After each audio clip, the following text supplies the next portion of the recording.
করে এই অসময়ে আমাদেরকে তুমি রক্ষা করো। দিদিভাই কিছু হতে দিও না, কিছু না। একবার জোরে শ্বাস নিন তো। স্টেথোটা কাজ করছে না কেন? জল পড়লো বলে নাকি? বুঝিয়া जी साहब। ইরা কোথায় গো? ইরা ভাই তো বাজার গেছে, ও কিছু সামান কিনবে, दूसरा গ্রামে চলে যাবে না।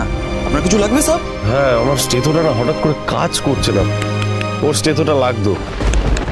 पर ওর ঘর তো বন্ধ আছে, আপনি বলেন তো আমি দেখছি। ও পেশেন্ট রয়েছে এখনো, তো লাগবে। চাবি কার কাছে গো? চাবি চাবি তো আমার কাছে আছে স্যার। আপনি যাবেন? হ্যাঁ, ওনারা অপেক্ষা করছেন তো। ঠিক আছে স্যার, আপনারা একটু বসুন, আমি আসছি। অর্জুন কোথায়? অর্জুনকে ডেকে দাও না প্লিজ, ডেকে দাও। মা অর্জুন কোথায়? অর্জুনকে ডেকে দাও। রূপা এরকম করিস না, অর্জুন তো আসবে, নিশ্চয়ই আসবে তোর কথা শুনলে। তুই আগে একটু শান্ত হ, এরকম করতে নেই মা। না আমি তোমার কোনো কথা শুনবো না। পাতামে তুমি মায়ের কথা শোনো, একটুখানি শান্ত হও। আচ্ছা পাতামে, তোমার কি অন্য কোথাও কষ্ট হচ্ছে? না আমার অন্য কোনো দরকার আছে, প্লিজ মা অর্জুনকে এক্ষুনি আসতে বলো, আমার দরকার আছে। রূপা দেখি দেখি।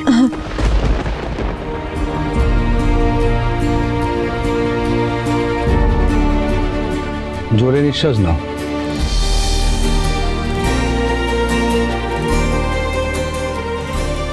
ডক্টর কেমন দেখলেন? ও হঠাৎ করে সেন্সলেস হয়ে গিয়েছিল কেন? বলছি, একটু এদিকে আসুন। কি হয়েছে ডক্টর? আমার মনে হচ্ছে ভেতরে ভেতরে ব্লিডিং হচ্ছে, সেই জন্য এতটা অসুস্থ হয়ে পড়েছে। ব্লিডিং? এবার কি হবে? হিমোগ্লোবিন লেভেলটা বেশ কমে গেছে।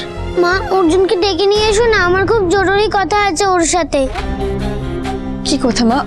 আমাকে বল। না যা বলার আমি অর্জুনকেই বলবো, তুমি ওকে ডেকে নিয়ে এসো। এরকম করো না, তোমার আরো শরীর খারাপ হবে। তাহলে আমার কথা শুনছো না কেন? মা কেন শুনছে না? আচ্ছা আমি দেখছি।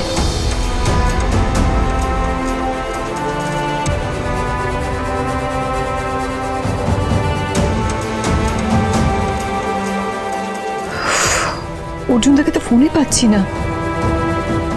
না, যে করেই হোক অর্জুনদার সঙ্গে আমাকে যোগাযোগ করতেই হবে, আমাকে যেতে হবে অর্জুনদার কাছে।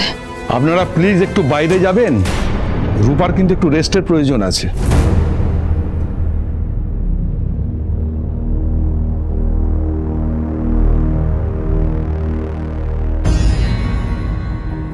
চলো সোনা।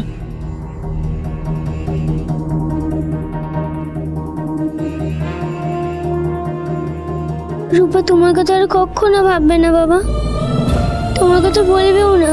রূপা বাঁচুক মরুক তোমার তাতে কিছুই যায় আসে না, তাই তো? তাই তুমি রূপার কঠিন অসুখ শুনেও আসবে না বলেছ, একবারও ভাবলে না মাটা কি করে রূপার অপারেশনের টাকা পাবে? রূপা কোনোদিনও মাকে তোমার কাছে যেতে দেবে না। তুমি পচা লোক, খুব পচা। অনুরাগীর ছোঁয়া, সোম থেকে রবি রাত 9:30টায় স্টার জলসায়।